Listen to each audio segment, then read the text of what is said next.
오늘은 세 가지 예물이라는 제목으로 말씀 증거할 때 많은 은혜를 받으시기 바랍니다. 아마도 종교의 특정 행사 중에 가장 유명한 행사가 성탄절일 겁니다. 그죠? 각 종교에 여러 이제 날들이 있지 않겠습니까? 근데 성탄절만큼 전 세계적으로 이렇게 많은 사람들이 알고 누리는 그런 날이 또 어디 있겠습니까? 예수를 믿건 안 믿건 전 세계 대부분의 사람들은 이 성탄절을 알고 성탄절을 지킵니다. 크리스마스라고 하잖아요. 크리스마스라는 뜻이 그리스도에게 드리는 미사는 예배 아닙니까? 즉 성탄절을 의미하는 것입니다. 기독교를 비난하는 사람들도 해마다 12월이 되면은 이 크리스마스 분위기에 빠져들게 됩니다. 그래서 거리마다 곳곳마다 환하게 조명을 밝히면서, 교회에서만 밝히는 게 아니잖아요. 그렇죠? 거리 그리고 상가 이렇게 다 조명을 밝히면서 또 캐롤송이, 요즘에는 예전 같지는 않지만 그래도 어쨌건 간에 이 12월 크리스마스 시즌이 되면은 캐롤송도 울리고 이제 그런 분위기가 물씬 풍기지 않겠습니까? 하다못해 또 이 시즌에 또 할인 또 하잖아요. 크리스마스 시즌 해갖고 연말 이제 해서 이때 또 대폭 할인 행사 들어가고, 그럼 또 많은 사람들이 또 이 할인 시즌을 또 기다리지 않겠습니까? 블랙 프라이드 데이, 성탄 크리스마스 데이 해가지고 이렇게 할인하는 제품 기다립니다. 저는 보면서 기독교를 그렇게 비난하는 사람들이 크리스마스 할인하는 거 웃기는 거 아니냐, 저는 또 그런 생각이 또 들어요. 마치 약속이나 한 듯이 이 시기가 되면은 전 세계 많은 사람들이 이 성탄 크리스마스의 축제를 즐기게 되니 이것이 저는 예수님의 탄생을 세세토록 환영하게 하는, 마음의 진심을 담아서 하든 아니든 간에 어쨌건 간에 전 세계가 이 날을 환영하게 하는 하나님의 깊은 뜻인 줄 압니다. 자, 그런데 정작 예수님께서 탄생하셨던 때에는 지금처럼 많은 사람들이 예수님의 탄생을 축하하며 또 이런 축제를 벌이지 않았더라는 것입니다. 너무나도 조용히 그냥 지나갔습니다. 예수님은 구약성경의 예언에 의하면은 유대인의 왕으로서 세상을 구원하실 메시아로 오신 분이십니다. 적어도 유대인들이라면, 다른 사람도 아니고 유대인들은 성경을 믿는 사람들이잖아요. 그렇죠? 유대인들이라면은 마땅히 예수님의 탄생을 준비하며 성대히 맞이했어야 됐습니다. 유대인들은 구약성경의 예언을 믿어서 메시아 탄생을 손꼽아 기다려왔던 사람들이기 때문입니다. 그런데 정작 이 유대인들은 그 메시아, 자기네들이 기다리던 그 메시아가 누군지를 몰랐더라는 거예요. 예수님이 자기들이 기다리던 메시아라는 사실을 몰랐습니다. 예수님의 탄생을 들에서 양을 치던 목자들이 천사들의 부름을 받고 찾아와 경배를 하고, 또 멀리 동방에서 박사들이 별을 따라와 경배한 게 그게 전부입니다. 지난주에 동방 박사들이 어떻게 별을 발견했으며 또 예수님의 탄생을 찾아 경배를 하게 되었는지에 대한 말씀을 나누었었습니다. 유대인들도 외면한 예수님의 탄생을 멀리 이방인들이 스스로 연구하고 찾아와서 엎드려 경배를 하니 이 동방 박사들이 얼마나 대단한 사람들이겠습니까? 근데 우리도 이방인들이잖아요. 따지고 보면은 우리 유대인 아니잖아요. 우리는 또 동방 박사들보다 더 멀리 동방에 있는 사람들 아니겠습니까? 그런데 우리가 이렇게 성탄절을 맞이해서 예수님의 탄생을 경배하는데, 지금도 여전히 유대인들은 예수님을 외면하고 오지도 않을 메시아의 허상을 바라고 기다리고 있는 것입니다. 그러니까 그때나 지금이나 똑같은 상황이라는 거예요. 그래서 우리는 들에서 양을 치던 목자들, 또 멀리 동방에서 온 박사들처럼 예수님의 탄생을 경배해야 되는 것입니다. 그저 분위기에 들떠서 노는 그런 분위기가 되면 안 되는 것입니다.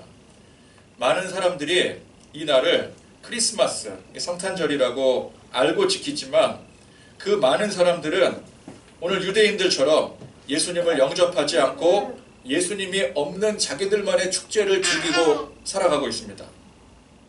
그래도 유대인들과 다른 점이 있다면, 그래도 요즘 사람들은 성탄의 축제를 즐긴다라는 거예요. 유대인들만 안 지키잖아요. 전 세계에서 아마 유대인들만 안 지킬걸요. 그러나 정작 예수님 없는 성탄 축제가 무슨 의미가 있겠습니까? 여러분, 생일 파티라고 해놓고 생일 파티를 하는데 정작 생일자가 없어요. 자기들끼리만 모여서 생일 파티를 해요. 생일자는 어디로 도망가고 없고. 그러면 그게 무슨 생일 파티가 되겠어요? 거긴 생일 파티라고 이름을 붙이면 안 됩니다. 다른 이름을 붙여야 되는 거예요. 예수님의 생일 파티인 성탄, 크리스마스라고 명명해 놓고선 사람들이 자기들끼리만 지킨다면은 크리스마스라는 이름을 붙이면 안 되는 거예요. 그냥 연말 축제라고 해야 되는 거예요. 의미가 없는 것이죠. 오늘 우리가 24일 성탄 전야를 맞이해서 이렇게 오전에 예배드리고 또 오후에 여러분들 각자 열심히 준비한 발표회를 합니다. 오늘 이렇게 주중에 안 오셨던 분들은 교회에 들어서자마자 오늘 분위기가 좀 교회가 이렇게 뒷자리가 이렇게 좁아. 그리고 앞에 보니까 생전 보지 못했던 우리 교회 10년 역사 동안 한 번도 보지 못했던 진귀한 것들이 막 질비해 있지 않습니까? 여러분 여기 앞에 있는 이거 뭐라 그러는 줄 아세요? 이걸 전자드럼이라고 합니다. 이게요 그냥 친다고 소리가 나는 게 아니거든요. 이게 앰프에 연결을 하면은 소리의 높낮이를 조절할 수가 있어요. 기가 막히지 않습니까? 우리 교회 같은 이 작은 규모에서도 칠 수가 있는 겁니다. 이게 진짜 드럼 갖다 놓으면 여기서 못 치거든요. 소리가 울려서. 여러분 여기 있는 앞에 있는 기타가 뭔 줄 아세요? 이거 그냥 기타가 아닙니다. 이거 베이스 기타예요. 그리고 저기 뒤에 있는 기타는 뭔 줄 아세요? 저게 여러분 말로만 들었던 일렉 기타입니다. 여기 있는 게 통기타고 기타가 다 달라요. 이거 오늘 아마 이게 다 이제 시리즈로 아마 이게 선보이게 될 것 같은데 너무 기대가 되지 않습니까? 그래서 우리가 어쨌건 간에 뭐 이것뿐만 아니라 또 이제 또 다른 악기들도 열심히 또 준비하시고 성경 암송도 하시고 연극도 있대요 오늘. 네, 성극 네, 또 준비를 하고 그렇게 이제 얼마나 열심히 이날을 또 기대하면서 준비를 했었습니까? 그런데 오늘 우리의 이 예배와 이 오후의 행사가 이게 우리들만의 축제가 되어서는 안 되는 것입니다. 우리는 동방박사들처럼 철저히 자기를 버리고 예수님이 중심이 되어서 예수님의 탄생을 축하하는 잔치가 되어야 됩니다. 오늘 이 날은 우리의 날이 아니에요. 우리의 공연의 날이 아니에요. 예수님의 탄생을 축하하는 예수님의 생일 파티인 것입니다. 그래서 예수님의 탄생을 기념하는 그런 경배로서의 축제가 되어야 되는 것이죠. 동방박사들은 별을 연구함으로 자기들이 연구한 별이 귀인의 별, 왕의 별이라는 사실을 알았습니다. 그냥 왕이 아니라 이 별이 나타날 정도면 굉장히 특별한 왕이지 않겠습니까? 그 사실을 알았어요. 그러면 동방박사들 생각하지 않겠습니까? 그런 왕이 이 세상에 태어나게 된다면, 탄생하게 된다면 머지않아 우리가 있는 이 나라에도 그에 대한 소식이 전해질 것이다. 그런데 이게 아직 확실한 것은 아니잖아요. 확실히 뭐가 나타나야 그때 가야 이제 뭐 알겠지만 지금은 우리가 연구한 그 결과를 가지고 결론을 도출할 뿐이니까 아직 확실하지도 않은 상황에서 모험을 하느니 어딘지도 모르는데 그 먼 길을 우리가 함부로 갈 수 없으니 그때 때가 되면 확실하게 나타나게 되면 그때 찾아가서 경배를 해도 늦지 않을 거라고 생각할 수도 있었습니다. 그러나 그들은 그렇게 생각하지 않았더라는 거예요. 그분을 더 잘 알고 싶은 마음에 견딜 수가 없었습니다. 이들은 박사의 신분을 가진 사람들이었습니다. 예루살렘에 도착했을 때 직접 왕을 만날 정도의 위치, 신분에 있었던 사람들이었어요. 그런 사람들이 뭐가 아쉬워서 멀리 그 총구석에 그 아기를 만나러 가겠습니까? 더욱이 값진 예물을 준비해서 그 아기 앞에 무릎 꿇고 엎드려 경배를 하겠습니까? 이 박사들은 그저 학문적인 호기심에 별을 따라온 사람들이 아니었던 것이죠. 그들은 이미 확신을 가졌습니다. 이 어떤 확신입니까? 학자로서의 확신을 가진 거예요. 학자로서의 확신. 우리가 예수님을 믿는데 이 확신이 흔들리면 안 됩니다. 그냥 무조건 덮어놓고 믿습니다. 이게 확신이 아니에요. 우리는 동방박사들과 같은 확신을 가지고 믿어야 됩니다. 이들은 학자로서의 확신으로 믿었습니다. 여러분, 세상에 이보다 더 정확한 믿음이 어디 있겠습니까? 사람들은 과학이라는 철석같이 믿습니다. 교과서에 진화론이 나오잖아요. 그죠? 창조론은 안 나오잖아요. 그러니까 진화론이 교과서에 나오다 보니까 학생 때부터 이 진화론을 기반으로 한 사상이 이게 세뇌되다시피 해서 성경에 창조론이 들어갈 틈이 없어요. 이 과학만큼 확실한 것이 없습니다. 사람들은 과학이라면 무조건 신봉을 해요. 그러니까 우리는 그만큼 확신을 가져야 된다는 거예요. 우리의 믿음이 마치 과학과도 같은 믿음이 되어야 됩니다. 과학이 예수님을 믿는 것과 같다는 뜻이 아니에요. 그만큼 확실히 믿어야 된다는 뜻입니다. 우리가 예수님께 생명을 걸 수 있겠습니까? 우리 진짜 결백함을 증명하려고 할 때 뭐라 그래요? 내가 목숨 걸고 내가 맹세하는데 사실이 아니야. 혹은 진짜야. 뭐 이러지 않습니까? 예수님의 십자가 복음이 이 명백한 사실로 이 확신을 가지고 우리가 고백할 때 우리는 여기에 우리의 목숨도 걸 수가 있는 거예요. 그게 진짜 믿음인 것입니다. 많은 사람들이 교회를 다니면서 신앙생활을 하지만 여기에 목숨 걸 정도까지 다니지는 않아요. 믿더라도 믿는 건 좋은데 적당히 믿어야지. 적당히 믿어라. 교회가 너무 극성이다. 정신 차리고 좀 적당히 믿게 해야 된다. 요즘 그런 분위기입니다. 세상 눈치 봐가면서 쓴소리 듣지 않을 정도까지 믿는 게 그게 좋은 거예요. 그러나 그건 믿음이 아닙니다. 믿음은 100% 완전한 것이 되어야 돼요. 우리가 과학의 법칙을 대충 인정합니까? 과학에는 법칙이라는 게 있어요. 법칙은 그냥 뭐 받아들일 수도 있고 안 받아들일 수도 있고 그런 게 아닙니다. 법칙은 100% 완전한 거예요. 과학의 법칙은 완전한 것이 되어야 됩니다. 법칙이 완전해야 거기에 따른 파생 연구가 되는 것이고 수많은 실용 과학들이 발전을 하게 되는 것입니다. 그럼 과학보다도 위대한 진리가 하나님 말씀이요 복음의 진리인데 우리가 과학만큼도 못 믿고 적당히 인정하고 타협한다면 그것이 어떻게 진리가 되고 참된 믿음이 되겠습니까? 난 예수님도 좋고 산타 할아버지도 좋고 크리스마스 분위기도 좋고 난 다 좋아. 그래서 오늘이 좋아. 이게 아니라 오직 예수님의 복음만이 완전한 진리로 내가 믿으니 오늘 이 시간에 예수님 때문에 이 자리에 나와서 예배드리는 것이고 예수님께만 경배하기 위해서 우리가 그동안 준비했던 것들을 이 동방박사들이 그 먼 곳에서 확신을 가지고 예물을 드렸듯이 우리가 우리 주님 앞에 드려야 되는 것입니다. 이 동방박사들은 길고 험한 여행 끝에 드디어 아기 예수님이 계신 곳에 도착할 수 있었어요. 자, 그곳이 어디인가 보니까 베들레헴 촌동네의 어느 험한 마구간이라고 했습니다. 세상을 구원하실 메시아, 왕 중에 왕으로 오시는 분에게 전혀 어울리지 않는 장소이죠. 그러니까 동방박사들 입장에서 실망이 컸을 수도 있습니다. 예루살렘에 도착했을 때부터 이미 분위기가 싸했습니다. 아무도 몰라요, 지금. 우리는 먼 곳에서 귀인의 탄생, 세상을 구원할 메시아의 탄생을 기념하러 왔는데 정작 그 나라에 있는 사람들이 아무도 모르고 있는 거예요. 이게 뭐지? 왜 준비가 없지? 그런데다가 그 별이 지시한 곳으로 가보니까 정말 초라한 동네, 마구간이에요. 거기까지는 아마 이 사람들도 이분들도 생각하지 못했을 거예요. 그러나 그들은 지혜로운 사람들이었습니다. 누가 시키지도 않고 가르쳐주지도 않았는데 여기까지 왔다는 그 자체가 이미 충분히 지혜로운 것입니다. 그들은 자기들의 선택이 실패했거나 헛되었다고 생각하지 않고 오히려 그들이 찾던 바로 그 왕을 만났다고 생각을 했어요. 그리고 감격에 겨워 경배하고 준비한 예물을 드렸습니다. 이 예물은 이렇게 이 뜻을 이루게 되니까 너무 기뻐서 순간 감정적으로 드린 예물이 아니에요. 이미 그들은 이 예물에 깊은 의미를 담아서 준비해 왔습니다.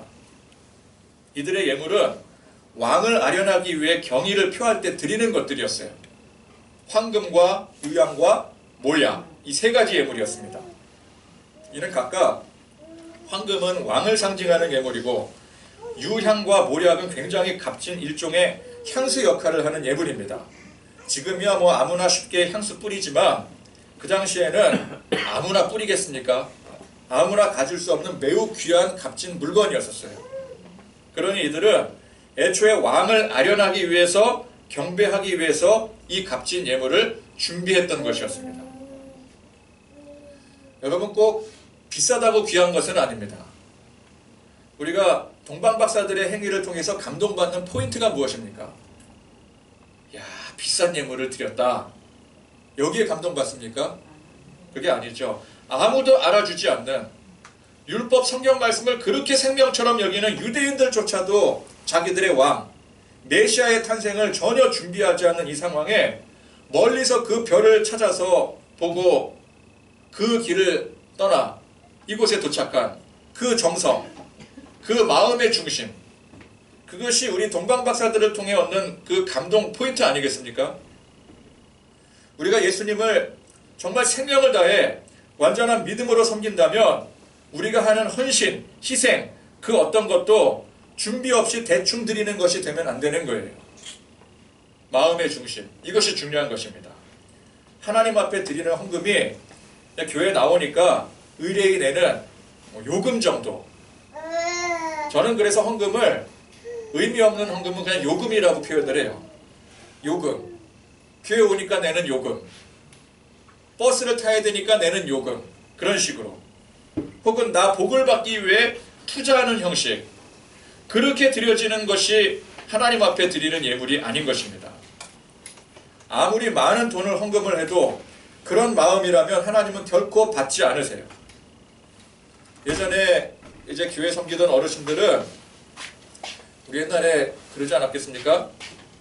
그 옛날 이제 어머님들이나 옛날 어르신들이 헌금을 주일날 드릴 헌금을 미리 준비를 하시잖아요. 은행에 가서 새돈으로 새돈으로 빳빳한 돈으로 싹 준비를 해서 그것도 어떻게 해요? 어떤 분들은요 하루 전날에 다리미로 데려요. 싹 데려요. 그래서 헌금을 준비를 합니다. 그게 뭐 많은 금액입니까? 그 금액이랑 상관이 없어요. 적은 금액이라고 할지라도 그 정도 정성으로 준비한다면 거기에 그 사람의 마음의 중심이 담겨 있는 거예요. 오늘 우리가 평소에 열심히 갈고 닦고 준비한 것들을 마음껏 이 시간에 펼쳐 보일 때에 그냥 또 오늘 또 뭐 행사니까 또 시키니까 아유 또 뭐 부모님이 뭐 시키네. 그래서 나와서 그냥 노래 하나 하고 들어간다. 그런 게 아니라 노래 하나를 하더라도 내 마음을 다해서 하는 거예요. 꼭 준비가 되지 않았더라도 지금 당장 내가 하나님 앞에, 내가 주님 앞에, 예수님 앞에 이 노래를 불러드린다 라는 마음으로, 예수님을 향한 마음으로 부를 때 그 마음의 중심을 우리 하나님은, 주님은 받으시는 것입니다. 그런 마음의 중심으로 열심히 준비해서 우리 아기 예수님께 드리는 행위야말로 오늘 동방박사들이 예수님께 바친 바로 이 세 가지 예물인 거예요. 동방박사들은 왕을 아련하겠다라는 마음의 중심으로 이 세 가지 예물을 정성껏 준비했습니다. 그런데 이 세 가지 예물은 또 꽤나 깊은 의미를 담고 있습니다.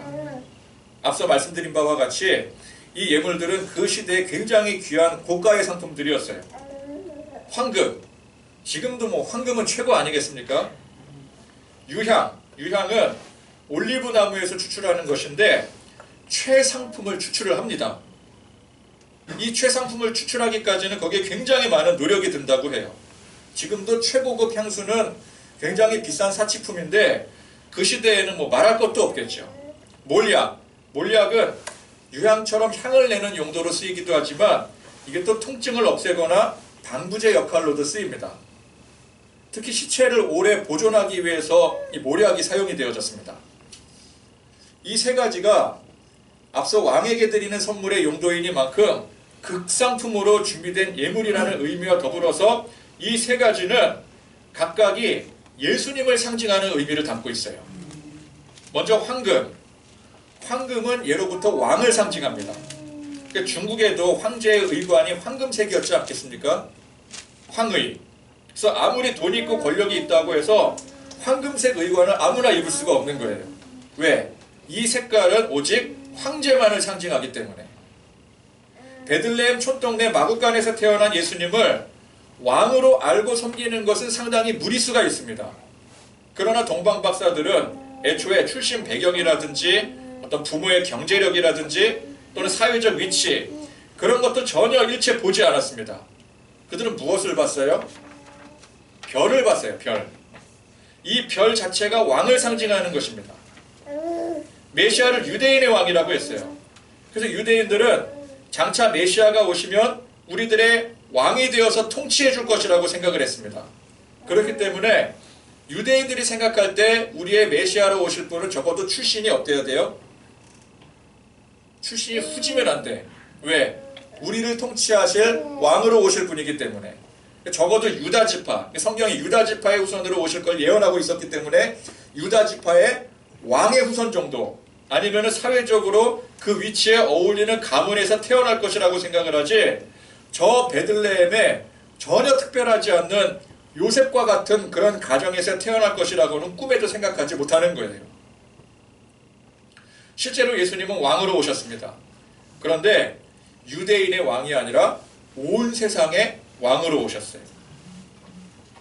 예수님의 권세는 전능하신 삼위일체 하나님의 권세입니다. 그래서 동정녀 탄생이 중요한 것이라고 했어요. 예수님의 신성을 증명하는 것이 바로 이 동정녀 탄생이기 때문에 그렇습니다. 세상을 창조하시고 다스리시는 왕권을 가지신 분이 예수님이세요. 삼위일체 하나님이십니다. 예수님의 가장 첫 번째 신분이 뭐예요? 왕이에요. 왕으로 오신 거예요. 또 다시 오시는 재림 예수님은 왕권을 가지고 오십니다. 왕의 권세가 있기 때문에 이 세상을 심판하실 수가 있는 거예요. 황금은 왕을 상징하는 거예요. 예수님의 왕권을 상징하는 것입니다. 그 다음이 유향. 자, 성경에 있어서 여러분, 향이 무엇을 의미합니까? 향은 하나님 앞에 드리는 제사를 상징을 해요. 예배를 상징합니다. 그래서 우리가 구약 성경의 제사를 향기로운 제사라고 하지 않습니까? 구약시대 하나님 앞에 제사를 드리는 장소가 성막이었고 이후에는 성전이 그 역할을 하게 되었는데, 하나님 앞에 드리는 그 제사를 드리는 제단 중에 분향단이 있었습니다. 분향단은 뭐예요? 하나님 앞에 향을 올려드리는 제단이에요. 때마다 하나님 앞에 향을 올리는 용도입니다. 근데 여기서의 향은 우리가 생각하는 것처럼 달콤하고 감미로운 그런 향기만을 말하지 않아요. 하나님 앞에 번제를 올릴 때, 이 번제가 무엇입니까? 번제는 완전히 태워서 올려드리는 제사예요. 그럼 무엇을 태웁니까? 짐승, 양이나 소, 그런 짐승을 태우지 않겠습니까? 여러분, 양이나 소를 완전히 태울 때 무슨 냄새가 납니까? 고기 타는 냄새가 나겠죠. 향수의 향은 아니잖아요. 그죠? 그런데 이때 이 번제로 드려지는 그 하늘로 올라가는 그 연기와 냄새도 이것도 하나님 앞에 드려지는 향이에요. 향기로운 제물이 되는 것입니다. 제사의 근본적인 의미가 무엇입니까? 나 자신을 태워서 향기로운 예물이 되게 하는 거예요. 원래 나를 태워야 되는데 대신 이 대속제물이 되는, 속제물이 되는 그 제물을 태워드리는 겁니다. 그래서 원래의 의미는 나 자신을 태워서 내 스스로가 향기로운 하나님 앞에 제물이 되게 하는, 예물이 되게 하는 거예요. 그래서 향은 제사를 의미하는 것이고 이는 곧 희생과 헌신을 의미하는 것입니다. 우리 예수님을 보통 어린 양으로 묘사를 합니다. 양이, 이 어린 양으로 묘사할 때 양이 이스라엘 사회에서 친숙한 동물이니까 그렇게 묘사하는 게 아니에요.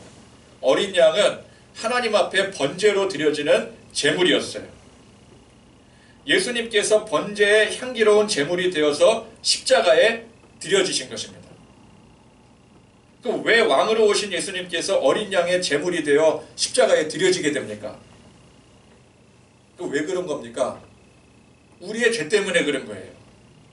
원래 죄 때문에 우리가 죽어야 되는데, 내가 죽어야 되는데 예수님께서 나 대신에, 여러분들 대신에, 우리 대신에 죽으신 거예요.